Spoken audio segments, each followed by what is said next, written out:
கொலை வழக்கில் விசாரணை முடியும் முன்பே எதன் அடிப்படையில் கேள்வி எழுப்புகிறீர்கள்? ரஞ்சித் அபாண்டமான குற்றச்சாட்டுகளை அடுக்க இருப்பதாக திமுக பதில். செங்கல்பட்டு அருகே பள்ளி குழந்தைகள் கடத்தப்பட்டதாக வெளியான தகவலுக்கு காவல்துறை மறுப்பு.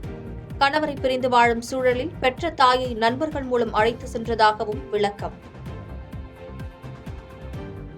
தமிழகத்தில் பொறியியல் படிப்புக்கான தரவரிசை பட்டியல் நாளை வெளியீடு. இணையதளத்தில் தரவரிசை அறிந்து கொள்ள ஏற்பாடு.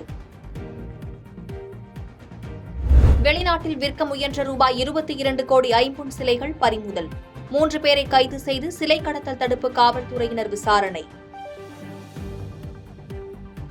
விருதுநகர் மாவட்டத்தில் தொடரும் பட்டாசு ஆலை விபத்துகள். சிவகாசி அருகே இன்று நேரிட்ட விபத்தில் 2 தொழிலாளர்கள் உயிரிழப்பு. பெங்களூருவில் அரசு பேருந்து தீப்பிடித்து எரிந்ததால் பரபரப்பு.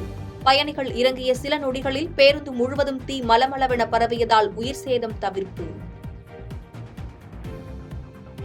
ஜம்மு காஷ்மீரில் ரோந்து பணிப்படை வாகனங்கள் மீது பயங்கரவாதிகள் தாக்குதலில் 5 வீரர்கள் வீரமரணம். பயங்கரவாதிகளை ஹெலிகாப்டர் மூலம் தேடும் பணி தீவிரம். உக்ரைன் நகரங்கள் மீது ரஷ்யாவின் ஏவுகணை தாக்குதலில் 40க்கும் அதிகமானோர் உயிரிழப்பு. குழந்தைகள் மருத்துவமனையும் தாக்கப்பட்டதாக உக்ரைன் தகவல். மீன்களுக்கு போதிய விலை கிடைக்காததால் ராமேஸ்வரம் மீனவர்கள் 2வது நாளாக வேலை நிறுத்தம். 700க்கும் மேற்பட்ட விசைப்படகுகள் நிறுத்தி வைக்கப்பட்டிருப்பதால் தினசரி 1 கோடி வருவாய் இழப்பு. தமிழ்நாடு, புதுச்சேரியில் ஒரு சில இடங்களில் அடுத்த 7 நாட்களுக்கு மிதமான மழைக்கு வாய்ப்பு. இந்திய வானிலை ஆய்வு மையம் தகவல். காங்கேயம் அருகே 2 லிட்டர் சாராயம் மற்றும் 20 லிட்டர் சாராய ஊழல் அழிப்பு. தாராபுரம் மதுவிலக்கு போலீசார் ஒருவரை கைது செய்து நடவடிக்கை. மணிப்பூரில் அமைதியை நிலைநாட்ட முழு ஒத்துழைப்பு அளிக்க காங்கிரஸ் தயார். கலவர பகுதிகளை பார்வையிட்ட ராகுல் காந்தி தகவல்.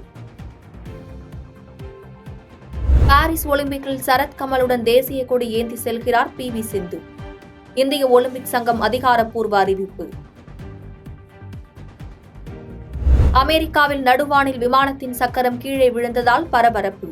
பத்திரமாக தரையிறக்கப்பட்டதால் பயணிகள் உயிர் தப்பினர். உண்மையிலேயே அரசுக்கு பட்டியலின மக்கள் மீது அக்கறை இருக்கிறதா?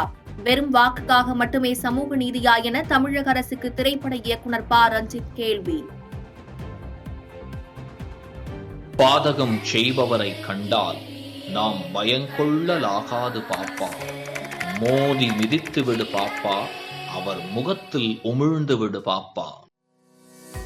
அண்மை செய்திகளை உடனுக்குடன் தெரிந்து கொள்ள இணைந்திருங்கள் இயம்நாடு தொலைக்காட்சியுடன்.